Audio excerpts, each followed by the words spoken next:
hello. I've got something on my spirit. So for about the last month or so, I have been, what's even the word?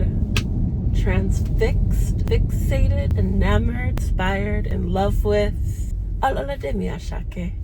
Mr. Money Asake, Nigerian artist extraordinaire. And I don't even know where I've been. Where have I been? I mean, he's not a new artist, new to me. So what's funny is, maybe like last year, my brother would play Sungba, like on a loop, and he'd be like, oh, I love this song. And I was so adamant. I did not want to like it because I feel like when Nigerians hear a new sound, like Amapiano, they want to co-opt it and make it their own. Because to me, an Amapiano song is at least 5 minutes long. You know what I'm saying? Like, I need the whole build up. I need the whole thing. I was like, no, I don't like Sungba. I wasn't aware of who Asake was. So then, so like a month ago, I was, back from work watching music videos, and then Sungba came on. And I was so impressed with Asake's presence, energy. He's just so into. Sometimes I feel like when pop artists make their music, I'm like, do you even like it? Do you like your song? Asake really likes his songs. I just feel like he really likes what he does. From there, I started watching music video after music video, and I was floored by the consistency. Every video was consistent and just as good as the last, but also not monotonous. Like, it was very dynamic. He would like change personality from song to song, change style, but you could still see that the artistic vision was his own. I'm sure along with his fabulous collaborators and directors, etc. But still, you could tell that he had his hands like elbow deep in his creations and his artistic expression. So I've been like telling people like, oh my God, I am in love with Asake. And so when, that starts to happen, I'm like, okay, there's actually something else going on here. I'm not like, Asake and I are not, whatever. There's something about him that like I am very inspired by, that I need to pay attention to. And then a few weeks ago in therapy, the topic of responsibility came up. And I was like having a really hard time articulating it. But for me, I feel like responsibility is a really hard thing. I'm a very responsible person, don't get me wrong. From day to day, I do what needs to be done. I save. I'm responsible for the things that are expected of me. The things that I have a hard time fully embracing and becoming responsible for are like my dreams and passions. I'm an aspiring musician. It feels really vulnerable and scary to say it and take full responsibility for the fact that that is my dream. And so I think like my subconscious was assaulted by the level of responsibility that Asake was taking for his art. Like, he isn't leaving. Okay, so I then was watching his the Broccoli Festival, I think from last year, where he performed. And this man was not leaving anything up to chance. He is taking full responsibility for promoting his art. It was giving very much the energy of "you're gonna love me," like no matter what, at the end of the day, at the end of this performance, you're gonna know that my name is Asake. It was not up to chance. It was not an option. You're gonna love him. And I feel like others would be like, oh, did the artist promote, or did the venue promote me?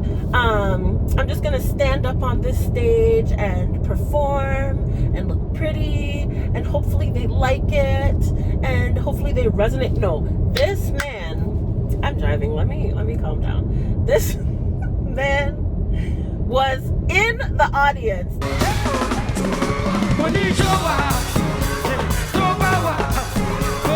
There are some parts where you couldn't even see him. You could just hear him singing in a crowd of people. He wanted to get up close and personal. It's clear that he loves to perform and loves his audiences, but he wanted to get up close and personal and make sure that they could feel his energy and how serious he is as an artist. And to me, I suppose, maybe that's not, I guess there are a lot of things that contribute to this, but the idea of responsibility kept coming back to me. Like, he is fully responsible for his art, what he's saying, for his band, for his image, for his message. And because I'm an astrology nerd, I have to. He is a Capricorn, and which is ruled by Saturn. Which, man, Saturn, the big daddy of the zodiac, is all about responsibility. If you're familiar with the Saturn return is like when you reach your 30s, your 60s, your 90s. It's like, okay, Saturn has taken 30 years to go around your chart. It's quite slow moving. And after that 30 years, it comes and it says, what have you learned? What are you doing? And not even really in a judgmental way. It just is what it is. Have you taken responsibility for yourself, for your life, for your health, for your relationships, for your career? If not, you feel the consequences of that. If so, you reap the rewards. And I feel like Capricorns have such a wonderful and innate understanding of responsibility, and they embody it so well. And I think that's also what I'm attracted to, is that like fearlessness to go after your responsibility and to hold yourself completely responsible for what you want to put into this world and who you want to be, and to create the life, not passively but very actively create the life of your dreams. And it's just, watching him, it's so in your face. It's incredible. And then one of my favorite songs is Only Me, of his, and I feel like it has to be the Capricorn theme song. Even the visuals of him in this sort of like priest outfit, very much head of an institution, like, stately, very regal.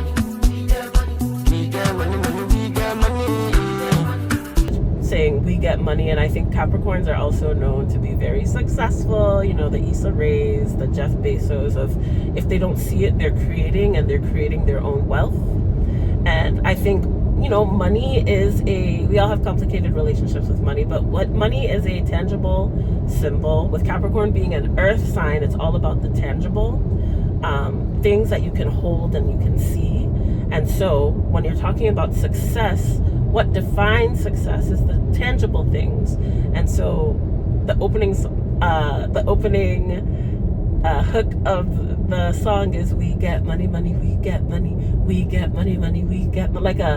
Almost like a chant, almost like a mantra. And I think it's like calling in what you want. And the song, he says we get money, money, we get money, but the song's title is not We Get Money. The song's title is Only Me. I am responsible. Only me go handle all the bills. Only me. I'm butchering the lyrics. Only me go handle all the bills. Only me. I don't pay my dues. Only me. Now I don't want use love kill. Only me, only me, only me, only me. Like, it's only me who's going to make this happen. Only me I'm staying in my lane. I am working. I am doing, I mean, it is so Capricorn up and down, Saturn up and down, but just also so effective. And he just embodies that so well. So all of that to say, responsibility is a scary thing. But you also, I mean, you can opt out, but in terms of taking responsibility for my own destiny, for my own craft, what I want to do, that is something only you can do. Only me, only me, only me, only me. Only me, only me, only me, only me. Anyway, I'm really excited too because I'm going to go see him in Detroit at Afro Nation. I think it's going to be really cool. I hope it is. And yeah, those are my thoughts about Asake. What a phenomenal artist. So, yeah. Okay, bye-bye.